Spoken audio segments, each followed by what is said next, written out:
Amateur Traveler is in its 20th year now, but can you imagine if I had people on the show who had never been to the destination, but had just read about it or seen a movie about it? That wouldn't make any sense at all, and you wouldn't listen.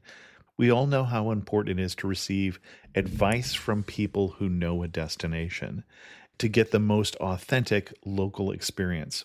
And a great option for experiencing this is Explore Worldwide and their authentic small group adventures, led by local tour leaders, perfect for solo travelers who want to meet like minded people with a desire for adventure.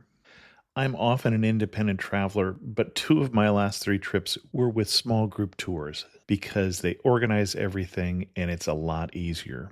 If you want to recreate the tour I did to Malta, they have a Malta and Gozo Discovery Tour. I'm intrigued by one of their tours called A Taste of Sicily. The company again is Explore Worldwide, and visit exploreworldwide.com to learn more. And thanks to Explore Worldwide for sponsoring this episode of Amateur Traveler. Amateur Traveler, episode 98. Today the Amateur Traveler goes to Belgium and the Netherlands. I got my bags packed, I'm on a roll. I'm heading out there, and I'm ready to go. I'm looking real good in my passport photo. 15-hour flight, I don't think I'll ever be coming home. You know I love it. I got to see one more cathedral. I got to sit in one more cafe. I know that I should be heading home, but maybe not today. Welcome to the Amateur Traveler. I'm your host, Chris Christensen. Normally at this portion of the show I'd give you news, but honestly I have no idea what the news is, even world news, because I'm still on vacation. I'm recording this while sitting on the balcony of the International Youth Hostel in Grindelwald, Switzerland, looking out at the rain. So I'll catch you up more on that story in a few weeks after I get back, when I put together at least 3 episodes, I believe, on the current European trip, as well as several video episodes. The one piece of news I do have is that no one, absolutely no one, has entered the second anniversary contest for the Amateur Traveler, whose prize is to win a travel poster. And remember, the winner is the one who has the most correct guesses of the locations for the 8 pictures which are in the Amateur Traveler logo. And at this point, getting one picture right would make you the winner. I'm going to extend the contest until I get back, which is going to put it on the 19th of July. And let's see if anybody can figure out at least one of the pictures in the logo by then. I think you can do it. And with no further ado, then, let's bring you this week's interview. I'd like to welcome to the show Daniel Perez, who's come to talk to us about a recent trip to Belgium and the Netherlands. Daniel, welcome to the show. Thanks a lot, Chris. And Daniel is another member of a new organization that he and I have been working on, which is the Travel Podcasters Network. And Daniel has probably one of the more unusual travel podcasts. You have the Gamer Traveler. Yeah. And I'm going to let you explain it. Basically, it's a show about gaming and travel, both rolled into one. I'm a role player and a gamer of many, many years. And when I was trying to figure out a podcast that I wanted to do, mostly for my gaming interest, I didn't want to rehash what other people were doing. So I went for the weirdest angle that I could find, and I decided to combine it with my love of travel. It was originally a segment in another podcast, like a feature segment, and I would talk about a small location, and then you tell ways of using it in a role-playing game or setting or anything like that. And eventually I decided to go ahead and take it solo, and it's been doing very well. So you recently were on I think you said a 10-day trip to the Netherlands and Belgium. Yeah, it was actually a year ago right now. Okay. And can you tell us where you went? First, let's lay out the itinerary. Sure. We flew from Miami to Brussels, and we spent 3 days in Brussels. Then we went up to Amsterdam, spent a couple of days there. I think it was 3 or 4 days in Amsterdam. Then went back down into Belgium to visit Bruges, spent a few days there, then went back up into the Netherlands to the town of Delft, and one more day in Amsterdam before returning back to the States. Okay. And then let's take those kind of one at a time and hit the highlights of the different places. So you started in Brussels. So what were the highlights of Brussels for you? Actually, the city itself, we had read up on our destinations. We usually do that. We're nerds like that. Well, you've come to the right place.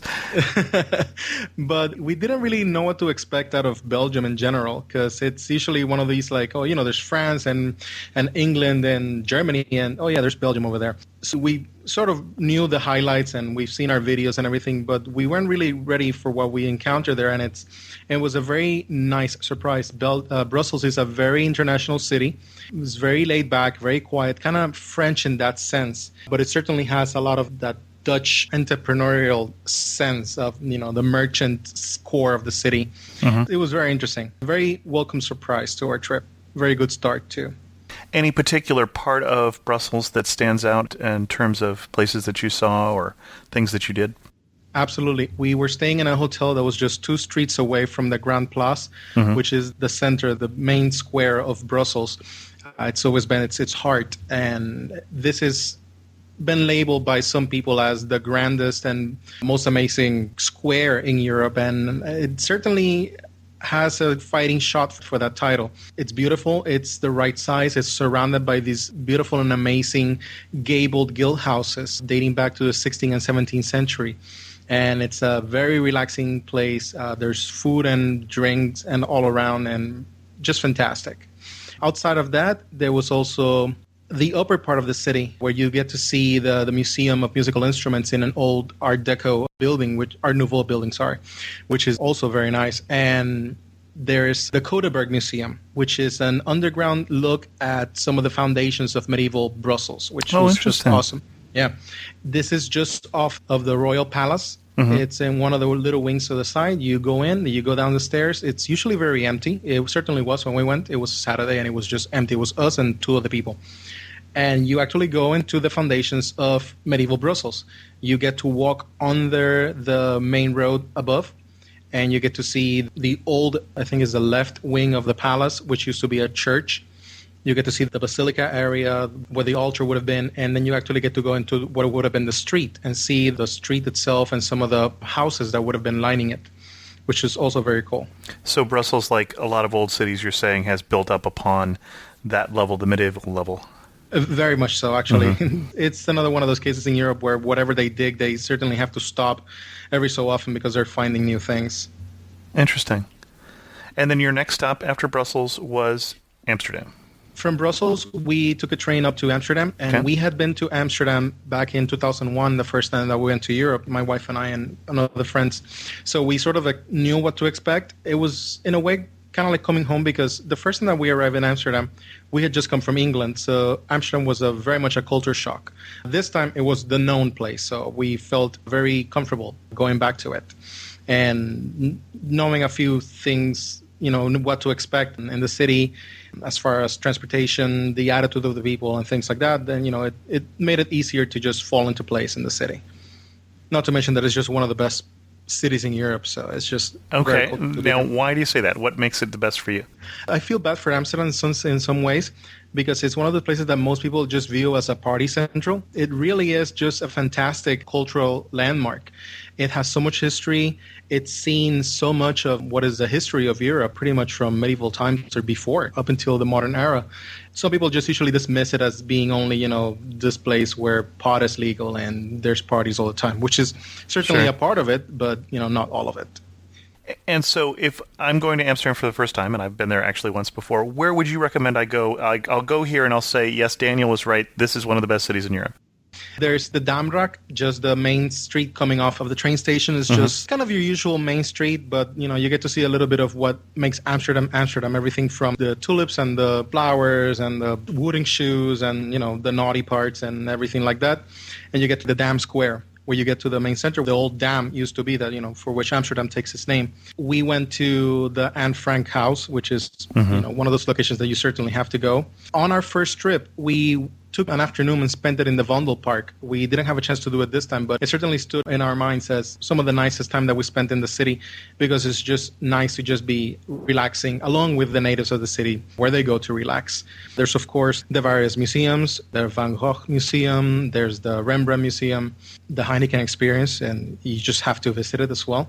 The Heineken Experience. Yeah, it's the old Heineken brewery in the middle of the Okay. city. Now they've actually moved it outside of the city, but they maintain that as a visitor center, and it's pretty cool. It's kind of kitschy, but you get free Heineken during the trip, so All right. it makes it all worthwhile. And then we also visited the Spanish Portuguese synagogue, which was just a few streets away from our hotel over there. Any other highlights of Amsterdam as we're just doing our quick pass through once here? Just walking through the streets. Amsterdam is just one of these places I personally like to just walk around. On our return trip, we only spent the night there because we're flying out of Schiphol Airport, and we stayed in a different hotel. We stayed near the red light district, and that was an experience. I don't know that I would do it again, but it certainly was cool to do it just the one time. And you certainly get to see what makes Amsterdam a very liberal place. But it's also just cool to walk around. You get to see a lot of the hidden culture that the city has to offer. There's little houses where Rembrandt lived, and nobody really makes a big deal about it. It's just down the street from the synagogue. That's it. There's also the areas where you can get some of the hidden history in terms of what happened during World War II, the bunkers and the buildings that were used as secret meeting places. Those are kind of outlined in the different areas of the city. And just to hang out and relax. It is a very laid-back city. And if you just want to go and have a nice time just relaxing, but in the middle of the city, it is certainly one of the best places to do it. Okay. Now, one thing you mentioned is that you had taken the train from Brussels up to Amsterdam. So you decided this time not to rent a car, but to get around by train. What was part of the decision process? We flew to Brussels and Amsterdam as part of a tour deal that we found through a tour agency. And it wasn't guided, but they sort of packaged all the amenities in there, and it was a really good price, so we decided to take it. So you did a self-guided tour where they're basically booking all the accommodations and the transportation, but you are on your own in the cities. Yep. Oh, interesting. Okay. That's what accounts for the fact that we went from Belgium to Netherlands, then back down to Belgium and back up, because the first part of the tour was what was covered by our package deal. And then after that was done, we decided to stay another week, and then we went back down to Bruges and then up into Delft and back into Amsterdam. Yeah, not to mention that it's just cool taking the train. We had the chance to take the trains extensively when we spent a month in Europe back in 2001. And on our subsequent trips to Europe, the second time was in Ireland, and we used a car because Ireland it's better just to rent a car.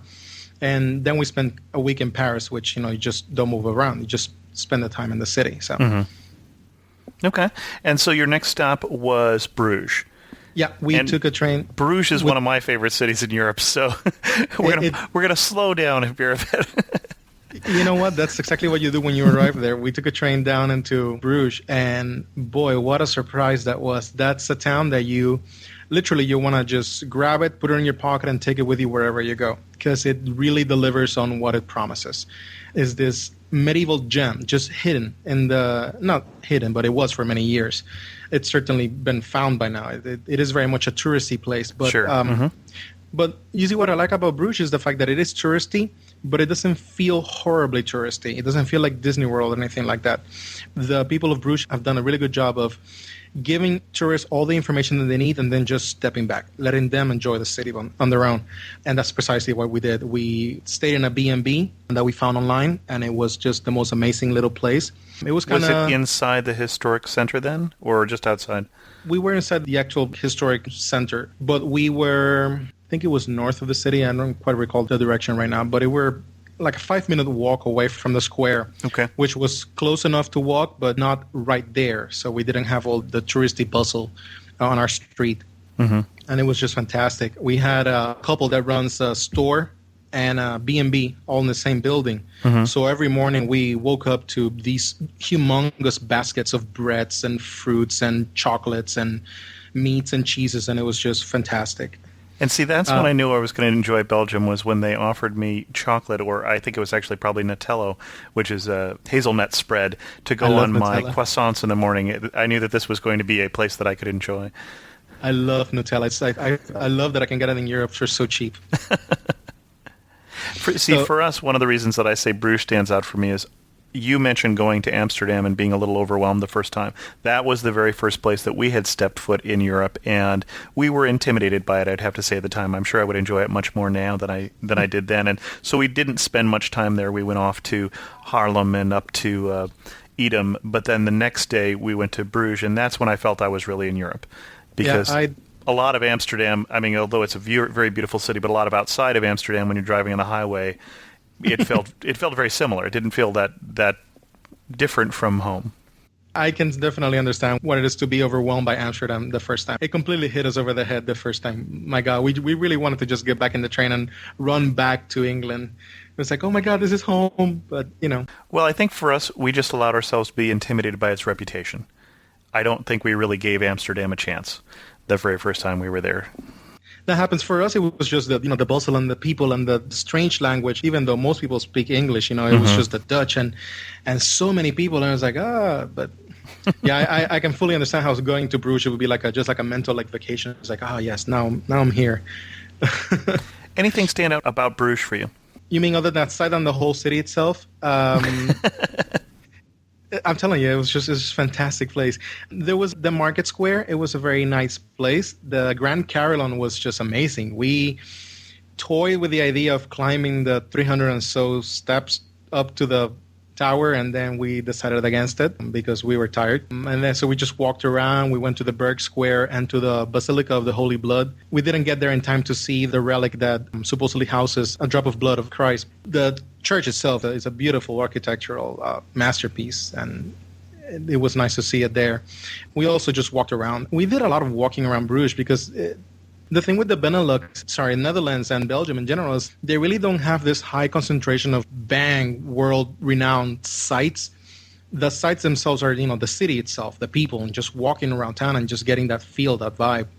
So we did a lot of walking around in Bruges. We rented bikes and we kept them overnight. We went biking around town. We went to the windmills that are just outside of the city and picnicked all over the place. Fantastic. Tell you what, you say you didn't get to the top of the tower. We actually did, so I'll scan some of our old pictures, and if you watch the iTunes Enhanced version, I'll have some pictures of what view you missed there. How's that? That'll be fantastic. That'll be awesome. Now, for you, I got the impression that Bruges, though, as much as I enjoyed it, wasn't the highlight of the trip for you. We were actually kind of surprised by that upon our return, and we were kind of comparing notes, and then we suddenly realized that it was Delft, actually, that most stood out in our minds. Precisely because of what I said earlier, that Bruges, for all the beauty that it has, and it really is a beautiful place. It is a very touristy town. You see the buses arrive in the morning, sure, dump their hundreds and hundreds of tourists around, and in the evening, they're out of there, like it happens in many places around Europe. But we enjoyed our time there, and then we went up to Delft, and Delft is 15 minutes away from The Hague, 15 minutes away from Rotterdam, so it's sort of near to civilization, but it's like civilization just looked at it and said, yeah, you stay over there. It was a fantastic little place.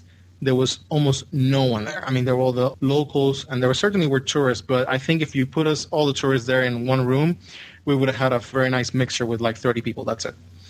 So we had a chance to just walk around town. Everybody was super nice because they didn't have that rush of people just banging on them. We were able to sit down in cafes and just have some of the wonderful beers that were just the highlight all of the area. That is the Netherlands and Belgium. We haven't talked about the Belgian beers. Okay. Well, what is a good Belgian beer? I'm not a beer drinker, so I couldn't tell you. I normally am not a beer drinker. I have a beer every so often, but everyone that I tried over there, I liked. There was a really strong one called Delirium Tremens that certainly deserves name. There was one called Quack, which is served in this cute little beaker-looking glass. And I have a picture that I can send you so you can put it on the feed. Okay. Just drink it, and you have to be careful because you have to grab it by this wooden contraption and be careful that it doesn't splash all over your face. There were a couple of triple beers, which are one beer, triple the strength, that very nice, but you need to nurse them, which is sadly what the Belgians do. There's a couple of Belgians that just go and, have one of these beers and they're set for the night, but most of them just grab one a beer and just sit down and talk, and they talk and they talk, and they nurse it, and they'll have another one and just stretch it throughout the night. It's just a conversation, lubricant, that's it. The thing about Delft is that it was just all the charm of Bruges, but none of the people. Now, I had not really heard of Delft until I listened to your show recently about it, and I'm sure a lot of people then, like me, weren't aware of the historical significance of Delft. So if you could tell us a little bit about that, that would be good.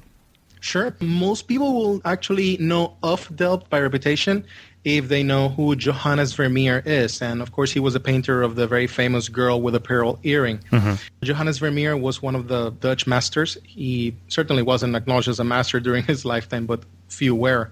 He lived in Delft. One of his friends was, and I'm going to butcher the name, so sorry to all the Dutch speakers, Anton Leeuwenhoek, and he was the inventor of the microscope and of the camera oscura. I don't know if he was the inventor, but he certainly improved on the camera oscura. There was Hugo de Groot, who was a famous politician, and he set up a lot of ideals that eventually led to greater political reforms in the Netherlands and in the rest of Europe. So it certainly had a few important figures. It also was the seat for a while of the Royal House of Orange and of one of the important centers of the Dutch East India Trading Company. It was a very happening little place. What stands out for Delft for you in terms of what to spend your time on there? You Besides can the Dutch beers, which... Well, Dutch beers is like Heineken, and there's a couple Right, of other ones. those I know. The funny thing about Delft is that you can do it all in one afternoon and you're fine, and you actually haven't missed anything. There's the main plaza with the new kirk, the new church, which is still like 1400s, which is where the House of Orange now holds its burials. Because I don't recall right now the year, but at the time there was a war with Spain, and the burial grounds of the House of Orange, Nassau, were in Spanish hands, so they couldn't bury their dead over there. So This they would started, have been, I believe, the War of Spanish Secession. Yeah, thank you. What else? There's the old kirk, the old church, which is a few streets away, and it's very interesting because the tower of the church is actually leaning. If you look at it from one of the canals, you sort of look and it's like, that tower is going to fall. And it's not, but they have to be very careful. It has a gigantic bell inside. It's a 9-ton bell that it can only ring on very special occasions because the vibrations of it could actually topple the tower down. So normally you just hear up on the hour, just hear kind of little hammer ding, and that's it, because anything stronger than that on a regular basis, and there goes the church, literally. There's the Delftware, the Royal Delftware factory. We actually didn't get to go to it, but it is just a couple of minutes south of town. And you can actually get there either walking or just taking one of the there's a canal boat that takes you down to the factory. But when you're in the center, in the main plaza, you certainly can find a lot of stores selling Delftware pottery. And if you're going to be there, as I said on my show, and something that I didn't do, one of the best souvenirs that you can buy, because it's something that you can only find over there, is a tulip bulb holder. And they're very funny because they're flower pots that look like hearts, because they have 4 or 5 little holes to put the tulips, and they kind of look like ventricles, which is kind of weird. We were wondering why the people have Delftware pottery of a heart until we saw one with actual tulips inside. And then I felt like an idiot, but I think that's pretty much it. I mean, again, you can certainly just walk around town and just get a feel for the town. There's a little houses where it says Vermeer lived here, or Vermeer had his inn over here, and things like that. There's plaques all around town that tell you little factual details. But again, it's one of these places where you can go see the churches, see the Delftware pottery, and then just walk around, take it all in. Because walking around town is what really makes a visit to these little towns. So, one question for you. You said that before you went, you did all your homework. And as you went to the various places, all those various cities, what did you think the guidebooks recommended that you didn't think was really worth the time? Things that they overhyped. To be honest, even though we actually got to spend a few days on each of our locations, we were sort of on a schedule because we had 4 different locations in 10 days, which is still a pretty speedy trip. So we focused on the bigger attractions, so to speak. The places that we did visit, the guidebooks were spot on. Okay. Any place that the guidebook kind of vacillated on, we just decided to skip it, or we just kind of walked by it, and that was it. There were a couple of surprises. One of the things that we actually were surprised that the book said was going to be cool, and then we actually found to be really, really cool, was we took a day trip out of Amsterdam, and we took a train up to this town, the little town of Hoorn. It's about 15 minutes north of Amsterdam, and there we boarded a steam train, and that took us for about like half an hour, 45 minutes up through the Dutch countryside and up into the town of Medemblik in the north, and it was really amazing. We were there in late June, so we were certainly after the flowers have been picked from the fields, but there were a few patches here and there that told us that if we had been there in late March, April or even early May, while the flowers are in full bloom, this would have been an overwhelming experience because you get to see this explosion of colors. Flowers really love the Dutch soil. It's just amazing. And just going through the countryside and just seeing people just, in their bikes waving you goodbye. And then in a steam train, it was even cooler. We got to the town of Medemblik and we got to one of the dikes. So we got to see one of the actual modern dikes of the Netherlands. We got to see some of the modern windmills off in the distance, and we actually got to walk very near to an actual old windmill that is still in the town. And then from there, we took a boat that took us in the IJsselmeer, which is one of the inner seas of the Netherlands. Mm-hmm. And it was like another hour or so south, and that dropped us in the town of Enkhuizen, where they have a living history museum. And this is a place that basically recreates the Netherlands as it was in the late 1800s, early 19. They have houses and buildings that have been moved from other locations in the Netherlands to this museum park so they could be preserved, and they have them set up as they would have been in the little villages. You can actually walk inside most of them and see the paraphernalia of daily life for the Dutch people of the late 19th century, including, there was actually a very interesting surprise for us. There was a house that belonged to a combination Jewish ritual slaughter and kind of like hometown rabbi for a town, outside of the main city. Mm-hmm.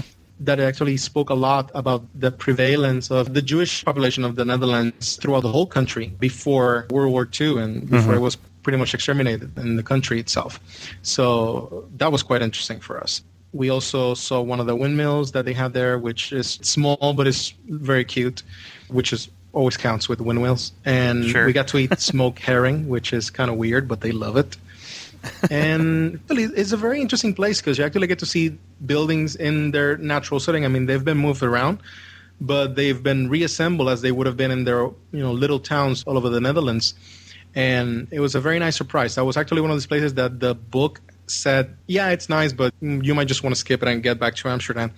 And we said, well, we paid for it, so we might as well enjoy it. And we were certainly very glad that we got in there and we walked around and got to see this bit of history on site. And then we got back to Amsterdam. So that was actually a very, very neat surprise for us. Interesting. Do you have any more information for people who would be looking for the same kind of self-guided tour? Where did you find that through? We got our package tour. It was, you mind if I actually say the name of the company? No, not at all. It was Gate One. We found it Okay, through some Know them. papers that we got in the mail or something like that. And it was in a magazine or something like that. And that's how we got to do it. This is actually the first time that we've taken any kind of tour, prepackaged or anything. We actually always put together our trips ourselves. We have all the books, we have the videos and the DVDs, and we certainly know how to use Google and the internet. So we just put together our itineraries ourselves. This actually, like I said, was the first time that we took any kind of deal like that. And we took it because it was actually a very good package for the Yeah, I've price. seen their deals, and they do have some pretty good deals. I'll include that link in the show notes, obviously. Other than that, we actually, like I said, just put it together ourselves, use Google and ricksteves.com as starting point, and then from there we just start searching around everything that we can, gathering all the information that we can. We're, like I said, we're nerds, so we just have all these books and research out. So. As we wrap this up, any other recommendations for someone who's going to follow in your footsteps to the Benelux region, to Netherlands and Belgium? If I really had to give a tip for that is, if you're going to be in the area, try to make it to Belgium. I think Belgium doesn't get the recognition it deserves in the greater European landscape. It is a very interesting country. It has, and we actually only stayed in the north, in the Dutch side. We actually never went to the south with Wallonia, which would have been the French side. So that's a completely different area over there. Certainly, I mean, go to Brussels, go to Bruges, even to Antwerp or Ghent. These are all very nice cities to visit. You can actually do them as a day trip, if anything, and so you can wet your feet without having to commit. And if you are going to the Netherlands, get out of Amsterdam. I mean, Amsterdam, it is a fantastic city to visit, but the countryside is beautiful. It's very accessible. The trains take you anywhere that you want to go. There's buses and trams and things like that. Go out and see what the Dutch countryside is, because most of the Netherlands, it's really not Amsterdam. And by that I mean that, Amsterdam is its own little microcosm with people who are like Amsterdammers. And they're Dutch, but they're more like city folk. Most of the Netherlands has as a more of a rustic town feel to it. And to not get that experience as well, even by going to places like Delft, which is sort of like a town, but it's nestled in the middle of the countryside, so it has that sensibility. If you don't get that other side of the experience, you'll be missing on something. So, Well, thanks very much. It's nice to hear a trip that includes Belgium that isn't one of those classic, if this is Tuesday, this must be Belgium. I've never seen that movie. I cannot find it. It's I'm incredible. sure it's on Netflix someplace, but... No, it's actually not on DVD. Oh, It's really? Well, funny. And then the other thing that I was glad to hear you talk about was that you actually got out on bikes because, again, these are the lowlands. And so for those of us who don't like hills, this is a great place to bike. Absolutely. We only did it in Bruges because of time constraints, but if it's really up to us, we'd do it everywhere. Over there, if you're not biking, you are going too slow. Well, thanks so much for being on the show, Daniel. No, thank you for having me. Again, I don't have any internet access at the time that I'm recording this, and therefore no internet resources for this particular show, but I did have some letters from the community that I wanted to share. I got one from Amanda from Plymouth, Indiana, who says, "Here's a weird one for you. In episode 74, Word Nerds Hit Denmark, or something like that, the word nerd guy you interviewed used a neat word you would explain later. The word meant a tell in a conversation that somehow shows your origin, like an East Coaster saying soda. I think that was the definition, and I've needed a word that means that twice recently. Sadly, I'm on dial-up, and downloading that whole podcast would take close to 4 hours. Do you remember the word? My husband is forcing me to watch Die Hard movies again, and in Die Hard 3, he gets in an elevator with the bad guys who slip and call it a lift. That's exactly what your nerd, I think, meant. And the word that Amanda was searching for is shibboleth. And I'll put a link in the show notes to the word shibboleth. It is a word that actually comes from the Old Testament, from a story where they were using the pronunciation of a particular word to tell what tribe someone was from. I think it was the tribe of Dan, if I remember correctly, but I don't have access to that right now. Again, I'll put a link to that in the show notes. So in our family, for instance, if you say pronounce the round orange fruit and you get the answer of orange, you know that somebody might be from New York. I also got an email from Ed, and Ed said, "Hi, one of the nice things about our era is that podcast technology is widespread enough to be usable, yet new enough so that podcast creators are more accessible than the stars of other media." That's great because I bet you actually read this note of thanks and appreciation, Ed. I do, in fact, read all the emails I get, and I think I always respond also.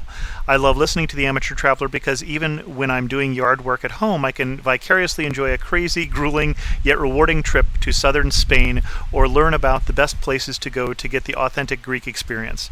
Most of the podcasts I listen to are in a foreign language so that I can hear a good show and also sharpen my French or learn some Spanish, but a few English podcasts are too good to pass up. I enjoy The Amateur Traveler largely because you do, and your enthusiasm is contagious. Thanks very much for the excellent podcast. May you have wonderful travels in the future, and may you tell us all about it. And traveling is, as I said at the beginning of the show, what I am doing right now, and I certainly plan to tell you all about it. But right now, I think I ought to get off of this balcony because the rain is starting to get to me, and I think it's time to go inside. As always, I appreciate your listening. I love to hear from you. You can reach me at host@amateurtraveler.com or find many other ways to contact me at amateurtraveler.com/contact. As always, thanks so much for listening. I got to see one more cathedral. I got to sit in one more cafe. I know that I should be heading home, but maybe not today.